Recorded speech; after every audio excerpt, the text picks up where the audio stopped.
기도합니다. 아멘.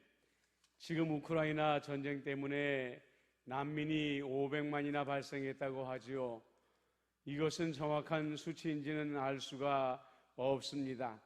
하지만 이 난민들이 고국을 떠나 어디로 정착할지 결국 그 장소가 이 사람들의 미래를 결정할 것입니다. 오늘 본문에 피난민 이야기가 나옵니다. 그런데 그 피난민이 다른 나라 사람도 아니고 이스라엘 사람이라고 나오지요. 그리고 이 사람들이 피난할 땅의 주인에 대한 이야기가 2절에 나옵니다. 그날의 여호와의 싹이 아름답고 영화로울 것이요 그날은 바로 여호와의 싹이신 예수 그리스도께서 이 땅에 오시는 날입니다.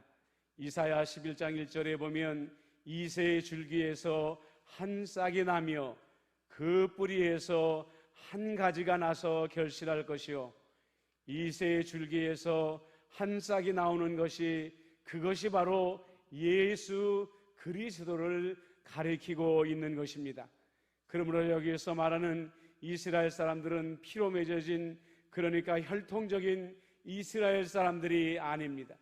오직 여호와의 싹이신 예수 그리스도를 통해 새로운 이스라엘로 거듭난 사람들을 말하고 있는 것이죠. 보십시오. 3절에 보면 시온에 남아있는 자, 예루살렘에 머물러 있는 자, 곧 예루살렘 안에 생존한 자 중에 기록된 모든 사람은 거룩하다 칭함을 받을 것이다 라고 되어져 있습니다. 여러분, 거룩한 자가 된다고 하지 않고 거룩하다 칭함을 받을 것이라고 했습니다. 로마서 4장 25절에 보니까 예수는 우리가 범죄한 것 때문에 내 줌이 되고 또한 우리를 의롭다 하시기 위하여 살아나셨느니라 이렇게 말씀하고 있는 것을 보게 됩니다. 의로운 자가 된 것이 아니라고 말합니다. 의롭게 하시기 위하여, 다른 말로 말하면 의롭다 칭함을 받게 하기 위하여 예수님께서 내어줌이 되어주셨다 이렇게 말씀하고 있는 것입니다. 이미 하나님은 이사야를 통해 예수님을 통해서 이 땅의 백성들을 의롭다 칭할 것을 예언하고 있는 것입니다. 어떻게 이 사람들을 의롭다 칭하게 하겠다고 말씀하십니까? 4절에 보니까 이는 주께서 심판하는 영과 소멸하는 영으로 시온의 딸들의 더러움을 씻기시며 예루살렘의 피를 그 중에서 청결하게 하실 때가 됨이라 이렇게 말씀하고 있습니다. 여기서 시온의 딸들의 더러움은 온갖 부정과 사치함을 말한다고 합니다. 피는, 예루살렘의 피는 남성들의 폭력을 말한다고 합니다. 이 모든 더러움과 피가 심판하는 영과 소멸하는 영을 맞이함으로 말미암아 씻겨져야 한다고 말하고 있는 것입니다. 우리가 고난주간을 보내며 지난주에는 부활절을 맞이했습니다. 예수님의 죽으심과 부활하심을 조금 전 로마서 말씀을 통해서 본 것처럼 우리를 의롭다 칭함을 받기 위해서였습니다. 그리고 예수님은 이 세상에 성령님을 보내셨습니다. 오직 성령님을 영접한 사람들 마음속에 더러움이 씻겨나가고 폭력의 마음이 사라지게 되어 있는 것입니다. 우리가 예수님을 피난처로 삼았다면 우리는 그 피난처에 계속 머무는 사람이 되어야 합니다. 그러기 위해서 필요한 것은 바로 지금 말씀처럼 성령의 사람이 되어야 하는 것이죠. 그래서 그 성령님께서 우리 안에 더러움과 우리 마음에 있는 폭력을 가져가시도록 기도해야 하는 것입니다. 여러분, 성령님은 분명히 내 안에 계시지만 우리가 그분을 인격적으로 만나고 그분의 영향 아래 머무는 것은 다른 이야기라고 여러분들에게 여러 번 말씀을 드렸습니다. 성령이 내 안에 계심에도 불구하고 내 안에 성령님이 내 인격 안에 전혀 영향을 미치지 못하는 사람들이 존재한다는 것이죠. 이미 여러분들 가운데에 아시는 분들이 많지만은 감리교회 창시자인 요한 웨슬레가 성령님을 체험하고 강력한 영향을 사회에 미치게 되었습니다. 그러자 영국의 명문대학인 옥스퍼드 대학에서 교수들이 웨슬리를 초청을 했습니다. 웨슬리는 교수들이 모인 자리에서 설교를 했습니다. 그러나 영국의 최고의 석학들인 교수들이 그 설교를 듣는 모습들이 탐탁지가 않은 거예요. 웨슬리는 물러서지 아니하고 더 강력하게 하나님의 말씀을 전했다고 합니다. 여러분, 예수님의 제자들은 예수님을 만났고 예수님의 말씀을 직접 들었고 예수님과 함께 생활도 했고 자신의 눈으로 기적을 행하시는 것을 직접 보았습니다. 그런데도 예수님께서 제자들에게 성령을 받으라고 명령하셨습니다. 제자들은 예수님의 명령을 따라 예루살렘에 머물며 성령이 임하기를 기다렸고 오순절 성령의 충만함을 받고 완전히 변화를 받아 그 예루살렘에 머물며 완전히 변화를 받아 그들이 외치자 3,000명이 한 번에 회개하는 놀라운 역사가 일어나지 않았습니까? 그런데 옥스퍼드 대학의 교수 여러분은 예수님을 직접 만난 적이 있습니까? 예수님과 함께 식사한 적이 있습니까? 예수님의 기적을 직접 보기라도 했습니까? 예수님을 만나고 함께 먹고 기적을 체험한 제자들도 성령이 임하여 권능을 받은 다음에야 영혼을 건질 수 있었다면 하물며 당신들이야말로 성령 충만을 받아야 쓰임을 받을 수 있지 않겠습니까? 라고 절규했다는 것입니다. 웨슬리의 설교를 들은 교수들은 깨어졌습니다. 그리고 옥스퍼드 대학의 성령의 운동이 일어나기 시작했다고 했습니다. 교회도 마찬가지입니다. 성령님께서 성도들의 마음을 주관하실 때 우리 안에 죄가 다스려지고 거룩하게 되는 일이 일어나는 것입니다. 우리 마음에 뜨거움이 일어나고 복음에 대한 열정이 회복되어지고 복음을 전하고자 하는 그 뜨거운 마음들이 회복되어지게 되는 것이죠. 우리 안에 계시는 성령님을 성도님들이 직접 만나고 그분과 소통하시는 여러분들이 되어주시기를 우리 예수님의 이름으로 부탁드립니다. 그 다음에 시온에 있는 자, 시온에 피난한 자는 누구입니까? 시온은 예루살렘 성을 가리키며 동시에 예수님을 가리키는 말입니다. 예수님께 피난한다는 것은 무엇을 말하는 것입니까? 세상의 염려와 두려움을 가지고 주님께 피하는 것을 말합니다. 예전에 6.25 전쟁 때 북한에서 수많은 기독교인들이 남한으로 피난을 왔습니다. 아는 사람도 없습니다. 친척도 없습니다. 그런데 이 사람들은 자기들이 살 집을 마련하기도 전에 이 사람들은 가장 먼저 했던 일들이 예배당을 짓는 일이었습니다. 그리고 굶주린 배를 움켜쥐고 고향을 떠난 서러움 속에서 눈물을 흘리며 주님께 자기들의 고난과 자기들의 서러움을 아뢰며 기도드리며 예배드렸습니다. 그런데 보십시오. 이 사람들에게 일자리가 없던 사람들에게 일자리가 생겨났습니다. 재정이 없던 사람들에게 재정의 통로가 열려졌습니다. 질병에 신음하던 사람들이 질병에서 노임을 받는 일들이 일어났습니다. 지금 연만하신 분들이 바로 이런 어려운 시대를 거쳐 믿음을 통하여 여기까지 오신 분들입니다. 하지만 지금은 모든 것이 풍족해진 세상입니다. 그러나 풍족한 세상 속에서도 염려거리와 불안과 두려움 속에 살아가니 아지 않는 사람들이, 완전하게 자유로운 사람들이 한 사람도 없다는 것을 우리는 알고 있지 않습니까?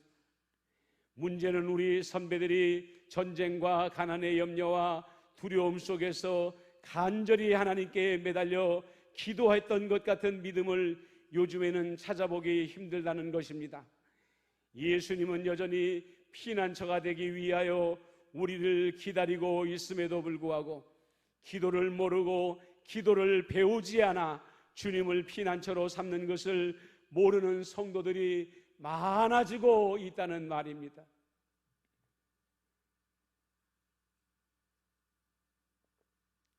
그래서 선교지에서 오는 선교사님들의 보고를 보면 선교지에 있는 가난하고 힘든 이들이 예배를 드릴 때나 기도할 때 보면 옛적에 우리 선배들처럼 얼마나 간절하게 눈물을 흘리며 소리를 지르며 하나님께 예배하며 기도하는지 모른다고 합니다.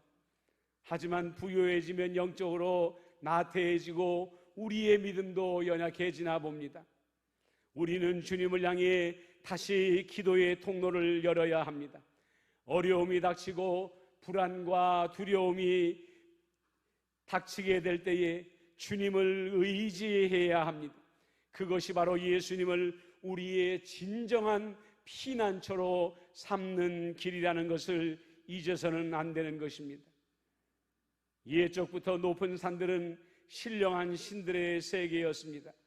그래서 각 나라마다 큰 산들을 영산이라고 부르면서 신들이 그런 산에 산다고 했습니다. 높은 산에 사는 산들일수록 능력이 강한 강력한 신들이라고 그렇게 생각을 했죠. 반면에 오늘 성경에 나와 있는 신은 그런 산에 비하면 우리나라의 동산 정도밖에 되지 않는다고 합니다. 우리는 예수님은 인간의 몸을 가지고 이 땅에 오셨기에 우리에게 작은 분으로 보일 수가 있습니다. 그러나 우리 눈으로 보는 예수님의 모습은 더 이상 그분의 진정한 모습이 아닙니다. 그분은 우리의 하나님이시며 하나님의 아들로서 우리에게 산을 옮기는 믿음을 약속하여 주셨습니다. 우리는 기도할 때마다 예수님의 능력을 고백하며 기도해야 합니다. 우리의 자녀들을 위해서 중보할 때도, 나 자신을 위해 중보할 때도 크신 예수님의 능력을 고백하며 기도할 때에 그 기도에 힘이 실리고 우리의 기도 제목이 위대해질 수가 있는 것입니다. 지금 우리는 우크라이나라는 가련한 나라를 위해서 마음을 모아 기도해야 될 때인 것입니다. 소련이 붕괴되고 러시아라는 나라로 이름을 바꾸기는 했지만 그 밑바닥 정서에는 옛 소련 시절의 공산주의의 폭력과 야만이 숨겨져 있다는 것이 이번 전쟁을 통하여 드러나고 있지 않습니까? 때로는 우리의 작은 기도가 무슨 도움이 될까, 무슨 힘이 될까 생각할 수가 있겠지만 그렇지 않습니다. 우리의 작은 기도가 모이게 되어지고 하나 되어지게 될 때에 우리의 기도가 위대한 예수님을 움직이게 되고 우크라이나의 하나님의 놀라운 역사가 반드시 일어나게 될 줄로 믿습니다. 또한 시온으로 피한다는 것은 우리의 모든 삶을 시온산이신 예수님께 위임한다는 것을 말합니다. 한마디로 내 삶의 빛도 내 삶의 어두움도 우리 주님께 위임한다는 말입니다. 잠언의 말씀대로 사람이 마음으로 자기의 길을 계획할지라도 그의 걸음을 인도하시는 이는 여호와시니라 라는 말씀처럼 우리의 삶을 그분에게 완전히 위임하는 것이죠. 우리는 조금 전 예수님의 위대하심을 배웠습니다.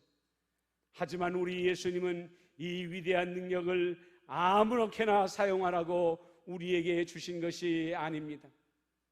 우리의 생각대로, 우리의 계획대로 내 마음껏 기도하고 사용하라는 것이 아니죠.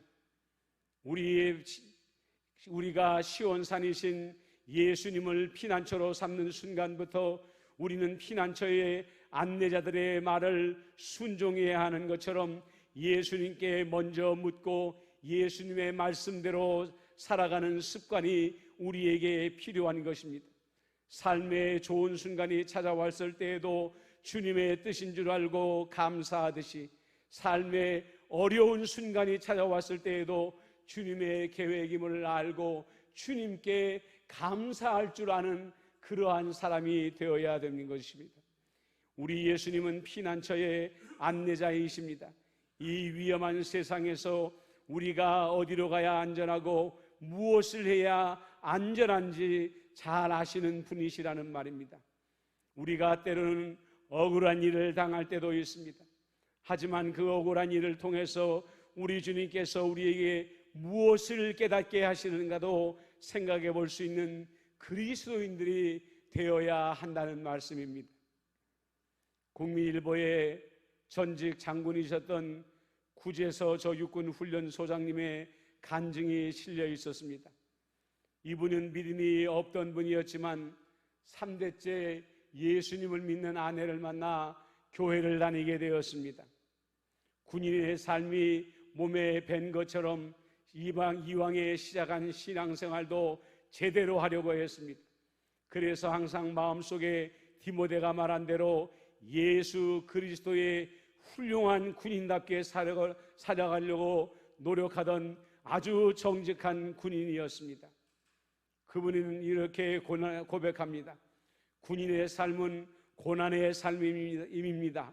내가 원하는 보직, 근무 장소, 부대, 상관 등 그 어떤 것도 내가 선택할 수 있는 것이라고는 아무것도 없습니다. 오직 명령에 따라 가라는 것으로 가는 삶입니다. 지휘관으로서 자신의 행위뿐만 아니라 부하들의 잘잘못도 모두 책임져야만 하는 것입니다. 그런데 이분이 육군 준장 시절에 지휘관으로 취임한 지 업무 파악도 제대로 하기 전인 3주 만에 한 부하가 일탈 행위를 하게 돼서 그 지휘 책임을 지고 보직 해임을 당하게 되는 아주 억울한 일을 당하게 됩니다. 그 당시에 이분은 그 일이 너무나도 억울했습니다. 자기는 자기의 보직도 아직 파악하지도 못한 채였는데 3주밖에 부대에 부임한 지 3주밖에 안 됐는데 자기 부하의 잘못으로 말미암아 보직이 해임되어 버렸으니까 마음 가운데에 얼마나 억울하고 얼마나 원통했겠습니까?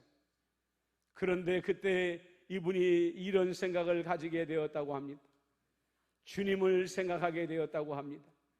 털 큰 만큼도 잘못이 없으신 주님께서 모든 인간의 죄를 대속하기 위해 전적인 책임을 지시고 생명까지 바치지 않으셨는가?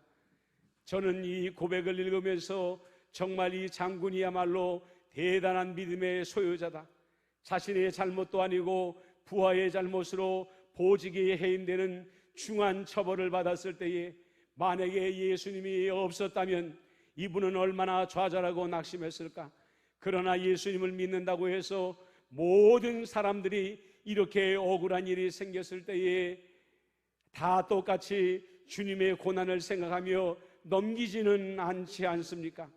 도리어 주님을 원망할 때가 더 많습니다.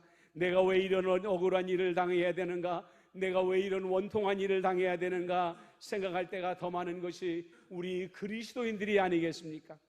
이분은 자신의 삶을 피난처이신 예수님께 자기의 삶을 완전히 맡겼기에 예수님의 고난을 묵상하며 이런 고백을 드릴 수가 있었던 것입니다.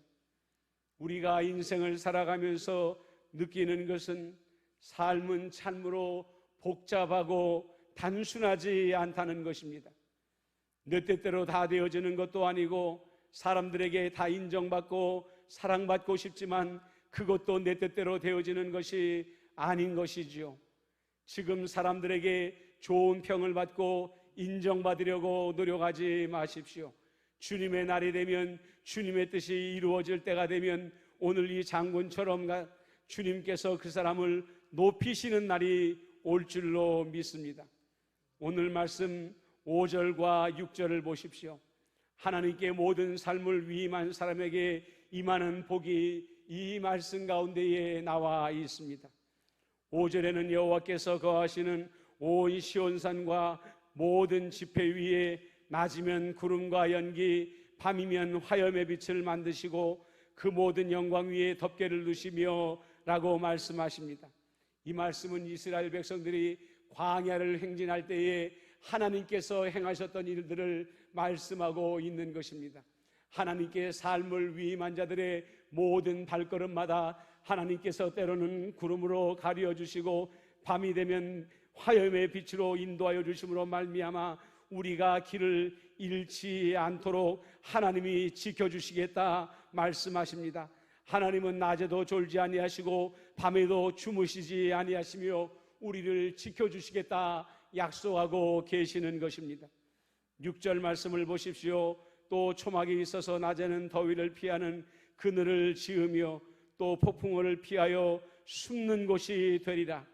예수님을 피하는 피난처로 삼는 사람에게도 더위의 위기가 찾아오고 폭풍의 위기가 찾아옵니다. 그러나 주님은 그때마다 피난처를 예비하시고 우리가 피할 수 있도록 우리를 위해 여호와 이레의 손길을 예비하시겠노라 말씀하고 계시는 것입니다. 사랑하는 성도 여러분, 오늘은 부활절 후 첫 번째 주일입니다. 부활하신 주님은 여러분의 피난처가 되시겠다고 말씀하십니다. 그 주님을 의지하십시오. 이 역병의 시대에, 고난의 시대에 우리 주님께서 여러분들과 함께 하시고 여러분들을 붙잡으시며 여러분들을 도우시는 우리 예수님이 되실 줄로 믿습니다. 아멘. 기도하겠습니다. 사랑과 은혜가 많으신 아버지 하나님, 부활절 후 첫 주일 예배로 주님께 기도드렸습니다. 시온에 있는 자, 끝까지 예수님을 붙잡는 자에게 주님께서 낮에는 구름이 되시고 밤에는 화염이 되시겠다고 말씀하시며 또한 우리의 피난처가 되어주셔서 우리를 지켜주시겠다고 말씀하여 주십니다. 아버지 하나님이여, 우리 주님은 나약해 보이시는 것 같지만 하나님이시며 산을 옮기는 능력을 아버지 하나님이여 우리에게 주시겠다고 말씀하여 주셨사오니 날마다 주님을 붙잡고 주님을 의지하는 가운데에 아버지 하나님이여 시온에 머무는 자, 예수님의 품에 머무는 자가 다 되어줄 수 있도록 역사하여 주심으로 말미암아 세상의 모든 환난과 고난에서 승리하는 믿음의 성도들이 되게 하여 주시옵소서. 예수님의 이름으로 축복하며 기도드리옵나이다. 아멘. 준비하신 예물을 주님께 드리겠습니다.